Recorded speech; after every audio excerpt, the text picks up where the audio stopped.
All right, we will go ahead and get started. First and foremost, if you are Zooming here with us or on the phone, if you could just mute your line, *6, or hit the mute button, we would appreciate that, just to keep out the extraneous noise, dog barking, children yelling, all that kind of fun stuff. So yeah, so *6 or mute. First off, thank you for joining us tonight. My name's Eric Palm. I'm the village administrator for the Village of River Forest.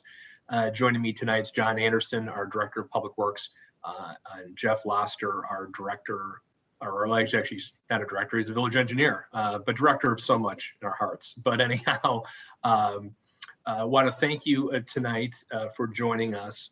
The village is going to embark on a stormwater master plan. And we'll talk a little bit about that here tonight. We've got a short presentation, excuse me, that we will walk you through. But before we actually go and even find Miss Katie had a break because everybody was backed up on lunches and. If we could have you make sure everyone mute. And we stay way more longer outside. And we do this more again. And yeah, Julian. Hey, Jason, who just joined us, can you make sure you mute your phone, your line, please? Thank you very much. Sounds like my house. No worries. Getting back on track here. So the village is going to embark on a stormwater master plan. And so we'll talk a little bit about that tonight and what that entails and what that is. But before we even go and hire a consultant to come in and do that work, we're doing a little due diligence on the front end to engage with the community just to get a sense of if there's any additional items as it relates to the scope of services for the RFP that will go out. We want to hear about that and get that feedback on the front end before we engage someone to do that work. So we're at a very, very preliminary stage right now. We haven't even picked anyone to do the work or perform the study. So we're just trying to get feedback and input now. And there will be, as John will point out in the presentation, there will be an opportunity to provide direct input through various channels to the consultants once that contract is awarded. We do have a small, cozy group tonight. So later on, we're happy to take questions over the Zoom, or of course, we would always ask if you can to use the chat feature in the Zoom, and we can answer your questions that way as well, or get your input that way. With that, I'll turn it over to John, and John has a brief PowerPoint that he'll walk everyone through.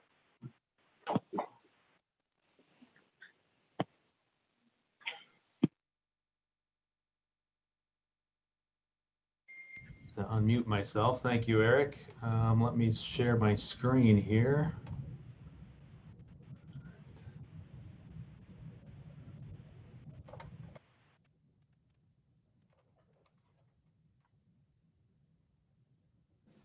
We got it, John. Just go to presentation. Got it? Okay, good. All right, I'm just getting to the slideshow. Here we go. So for tonight's meeting and the agenda, we'll review the items recommended to be included in the Stormwater Master Plan, the RFP document, the engineering firm selection criteria, the timeline, and again, we'll take any feedback or questions from you. And if you want to submit those in the chat feature, that way we can get the details of those. And the typical process for a stormwater master plan, it involves meetings and data collection. So there'll be a kickoff meeting, there'll be monthly progress meetings, a review of available village provided data, so our sewer system data, field investigations and topographic survey as necessary to perform the work. And there'll be public outreach meetings. So once this gets started, we'll reach back out to the public to get even more feedback from residents. And those will be open house style meetings where available. And there'll be a village board presentation on the final master plan. So some of the scope of services would involve sewer monitoring, flow monitoring, and they would develop a hydraulic and hydrologic model of the village sewer network, and it would include all the 9-inch piping and larger, as well as any other specifically identified by staff. All modeling methodology and results would be included in a report through narrative, figures, and maps, and it would monitor the flow and conduct data collection to calibrate the required modeling effort. And it would include all the detailed methodology for doing so, and the flow monitoring and results would be included in the report. The calibration and system evaluation portion, it would determine the overall level of protection provided by the village's existing sewer network when applied to current rainfall data. It would calibrate the model for dry and wet weather conditions and describe the runoff volume model. Runoff routing models and calibration standards would be utilized. It would evaluate the village sewer network and overland flow for the critical duration period using rainfall data for a 2-year, a 5-year, a 10-year, a 50-year, a 100-year rainfall events. And it would recommend design standards and criteria for future stormwater improvement projects. There would be an analysis of any potential overland river flooding, its impacts, and any potential solutions to that. We'd ask them to recommend stormwater ordinance modifications where necessary. That would be detention, volume control. It would be based on the entire community's needs and preferences. There'd be analysis of current village overhead sewer and backflow prevention subsidy program. And they would provide a narrative of the interaction between village and the MWRD sewer networks, including the frequency and conditions under which the village is impacted by the MWRD reaching capacity. John, let me jump in for a second, Sure. John and Jeff. So just to explain it for the residents then, so when we talk about doing these hydrology reports and studies, and obviously that'll be done by a consultant. Are we looking to see then, how much capacity is in the pipes, how the water moves through that pipes, at what speed or flow? Is that part of what the study would do? Yeah, in part, yes. Basically, kind of just get a snapshot, give us an idea of during a dry weather condition or during a rain event that, call whatever happens to come up. Maybe it's a 10-year event during the study. This is how our sewers react based on elevations, based on slopes, based on sizes. This is the system that we have, and here's how it acts during a particular rain event. That enables us to get a feel for where the shortcomings are, whether it's just capacity, whether it's we have too many connections to MWRD, or we just have too much stormwater coming in. The flow monitoring just gives us kind of a snapshot in time of how our sewers react to a particular rain event. Got it. And so, and then just a reminder for the residents on the call, and many of them probably already know this, but it bears repeating that a majority of the sewer systems in River Forest are a combined system. So when Jeff talks about a dry weather conditions, because the sewer network competes with both sanitary flow and then storm flow, the dry weather condition would still have flow in it because of your sanitary, sinks, washing machines, toilets, all that other stuff is using that even when there's no rain on the ground.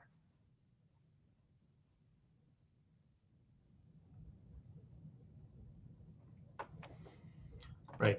Thanks, guys. And when the plan is complete, the engineer would give us recommendations for capital improvements in the future.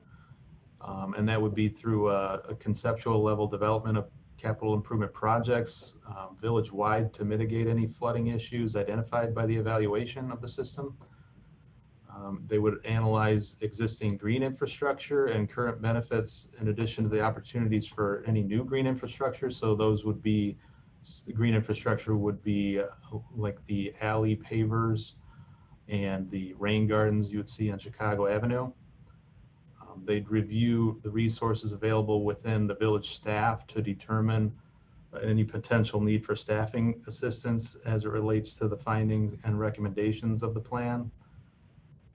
They would identify any probable costs for recommended CIP projects, and including operation and maintenance costs in the future, and they provide analysis of benefits associated with all the recommended CIP projects. So the engineering firm selection criteria, staff would receive all the proposals and analyze them, and we would select the engineering firm based on their approach to organizing and understanding the project, their responsiveness to the requirements, terms and timelines and conditions for performance, their familiarity with village policies and preferences, as well as related applicable requirements. So working with MWRD, IEPA, IDOT, the NPDES system, and their capability and experience on related projects similar in scope and scale, their project team qualifications and experience, their recognition of items related to the project, including identification of elements and processes that would result in high quality deliverables, and their proposed fees. So the timeline for this would be to advertise it, select a firm and approve them. That would be a 2 to 3 month process with board approval anticipated after that in early next year. Once the RFP submissions have been evaluated and a selection is made and approved by the board, the amount of time for an engineering firm to complete the master plan final report is approximately 12 months. So before moving forward with the request for proposals, the village is looking for any resident input and feedback on the scope of services in today's presentation. And we can take that now, or it can be submitted through the chat feature. And John, maybe you can go back a couple slides that spoke to the scope.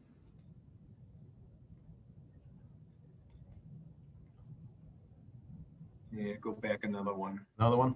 Yeah. Okay. Yep. So this is a big part, just to reinforce this part, if people are wondering, okay, well, that's all well and good. What exactly, again, is this study going to look at? So we talked about the hydrology. We talked about which is looking at existing conditions, the existing network, looking at current rainfall data. And then the consultants come in and model all that to determine,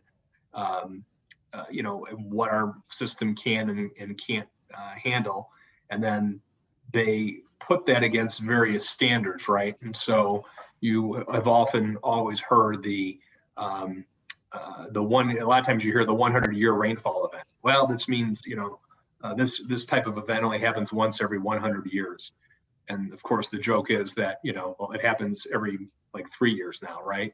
So that really is just the 2, the 5, the 10, you could throw a 25 in here. It's really just a probability, right? Those are probability calculations on, how often that would happen. So 100-year rainfall events looking at something that would only happen 1% of the time.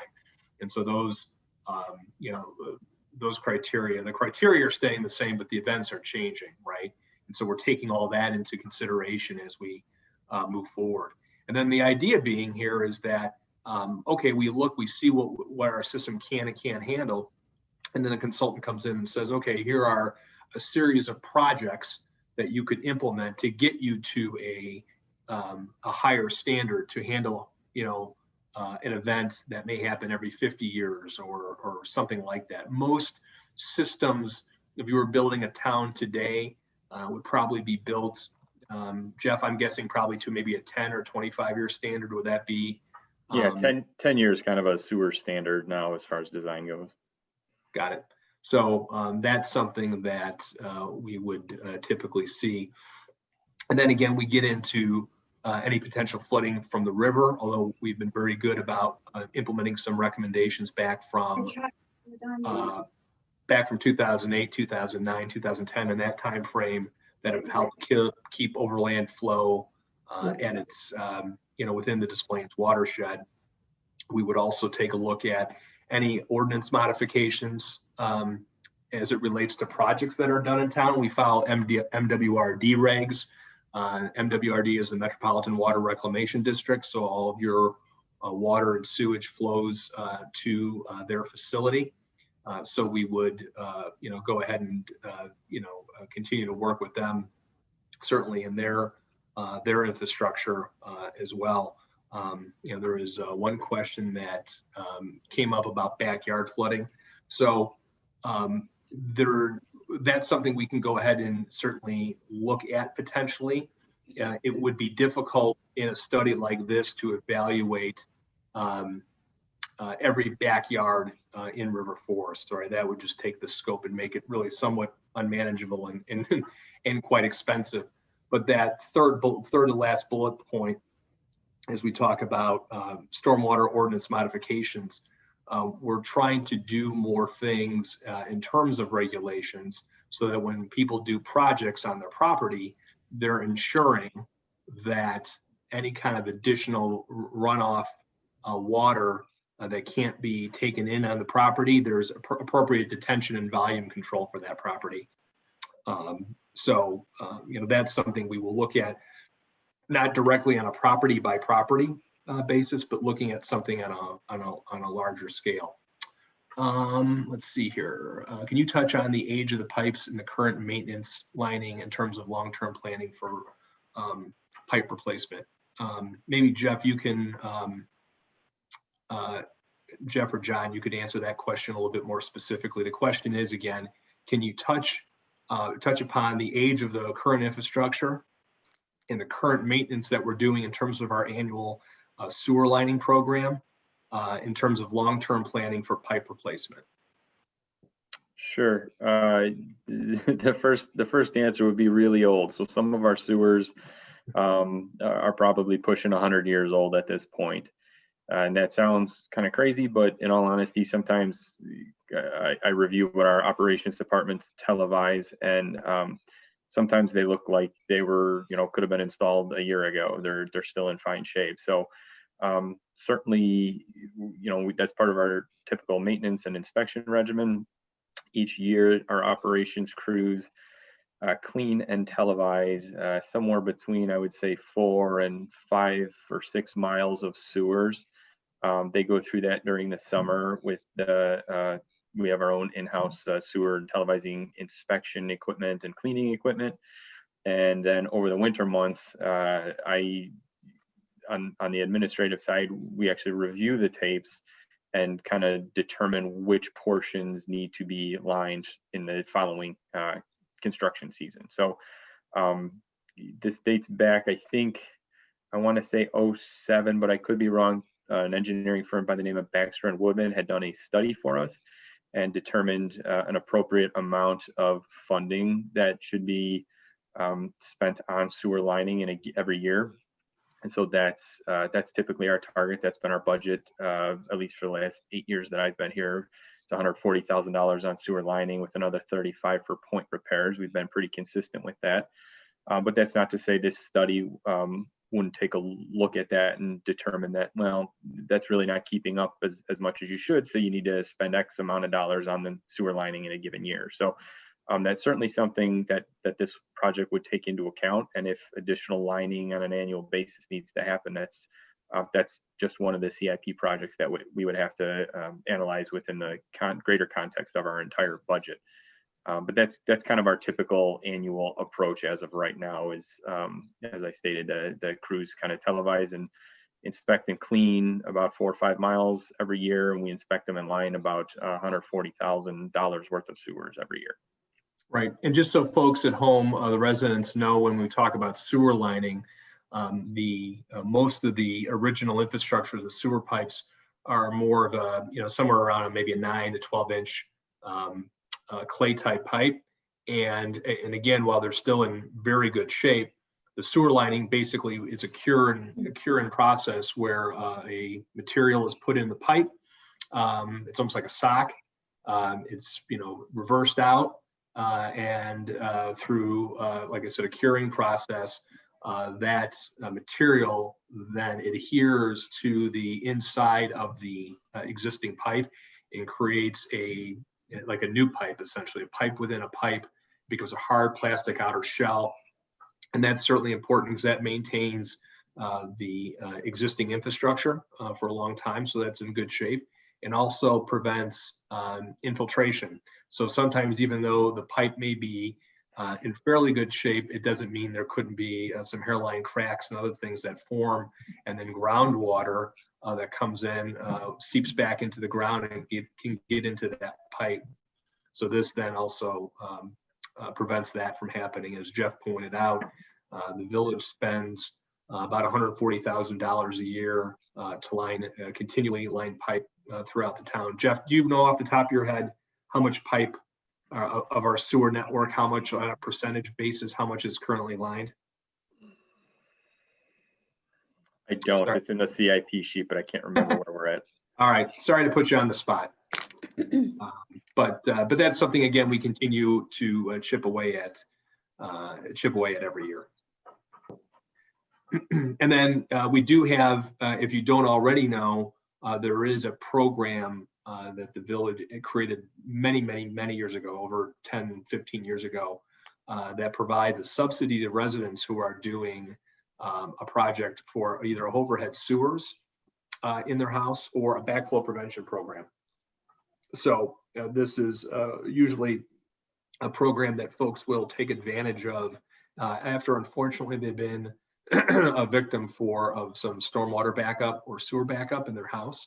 And so a lot of residents either try to install overhead sewers, which is more of a gravity feed, or they'll put in a backflow preventer that essentially prevents sewer backup from coming into their home. And the village does have a program for that, and we subsidize part of that. But again, we're reviewing that program along with some of our other regulations as part of this overall study. And again, this is not everything, although there's a lot of the infrastructure is ours and we maintain it. As we talked about, there's an interplay with the MWRD, and certainly our study is going to look at some of their infrastructure and how all that ties together. So as John pointed out, we're doing, again, we're again, very preliminary right now. We are looking to, here in the next month or so, issue a request for proposals to consultants to do this work. And so before we move forward, we wanted to get as much input as possible from the residents on the front end regarding the scope of the work. And so that's what we're doing here tonight. And then eventually, after a consultant is hired, as John pointed out, there'll be some public input and feedback sessions that will allow residents to cite maybe their specific concerns or any issues that they may bring up as it relates to stormwater in our current infrastructure.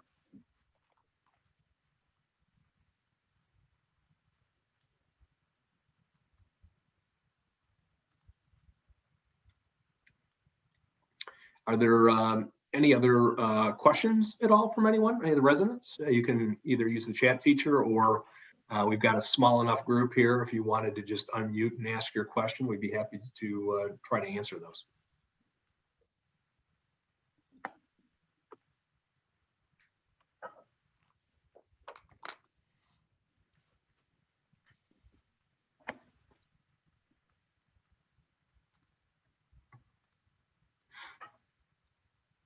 We'll give everyone just a second.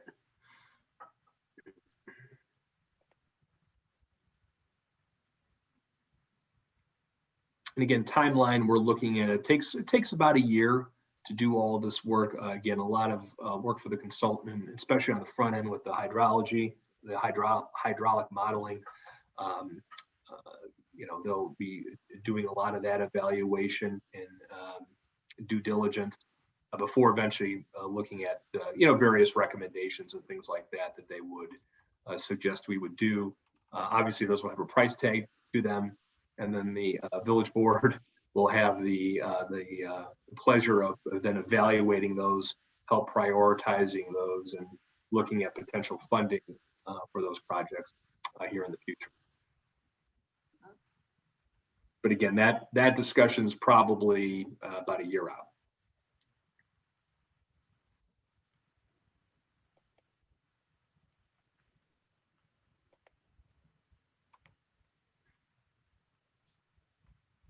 Jeff, John, anything else I missed? No, not that I could think of. All right. Well, in the event you forget something and you want to include something, we're actually doing another one of these forums. It's the same format, same information. And that's going to be when, John? Is that like, we picked December 2nd? Correct. Yeah, Wednesday, December 2nd, Right. 6 o'clock. So, yep. So we heard that there was a D90 meeting tonight that a lot of people may be interested participating in and attending. So we want to give folks certainly another option. If you have any questions or comments, you can email them to John. He's got probably the easiest name out of the three of us, janderson@vrf.us. You can email that information directly to John, and he will take that information under review as we finalize the RFP for the project. janderson@v is in village, R is in river, F is in forest.us. All right, well, I've talked enough. We're done at a reasonable amount of time. So if any of you will be watching the Bears tonight, you have time to grab a quick bite and watch whatever that's going to look like. Fixing the stormwater may be easier than fixing the Bears offense. We'll see how that plays out. That's it, everyone. Thanks again for joining us. Thanks, Eric, John, Jeff, as always, great job. Yep. Thank you, everyone. Have a good night. Thank you. Thank you.